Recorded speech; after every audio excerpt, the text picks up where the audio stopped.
दोस्तों, ये बात उन दिनों की है जब गौतम बुद्ध आत्मज्ञान की खोज में तपस्या कर रहे थे। उनके मन में विभिन्न प्रकार के प्रश्न उठ रहे थे। उन्हें प्रश्नों का उत्तर चाहिए था, लेकिन अनेक प्रयासों के बाद भी उन्हें सफलता नहीं मिली।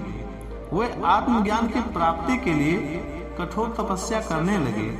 अनेक कष्ट सहन किए, कई स्थानों की यात्राएं की, परंतु जो समाधान उन्हें चाहिए था वो उन्हें नहीं मिला। एक दिन उनके मन में कुछ निराशा का संचार हुआ।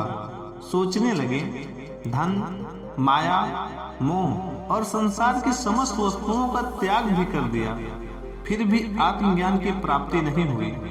क्या मैं कभी आत्मज्ञान प्राप्त कर सकूंगा? मुझे आगे क्या करना चाहिए?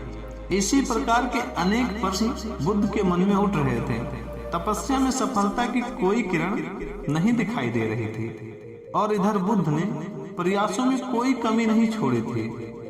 वे उदास मन से इन्हीं प्रश्नों पर मंथन कर रहे थे। इसी दौरान उन्हें प्यास लगी। वे अपने आसन से उठे और जल पीने के लिए सरोवर के पास गए। वहां उन्होंने एक अद्भुत दृश्य देखा।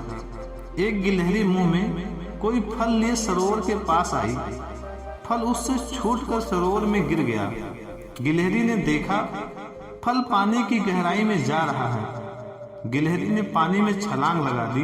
उसने अपना शरीर पानी में भिगोया और बाहर आ गई। बाहर आकर उसने अपने शरीर पर लगा पानी झाड़ दिया और पुनः सरोवर में कूद गई। उसने यह क्रम जारी रखा।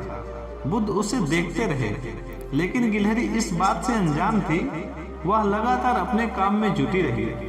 बुद्ध सोचने लगे, ये कैसी गिलहरी है? सरोवर का जल यह कभी नहीं सुखा सकेगी। लेकिन इसने हिम्मत नहीं हारी।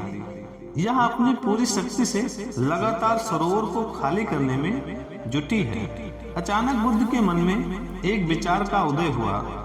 यह तो गिलहरी है, फिर भी अपने लक्ष्य को प्राप्त करने में जुटी है। मैं तो मनुष्य हूँ।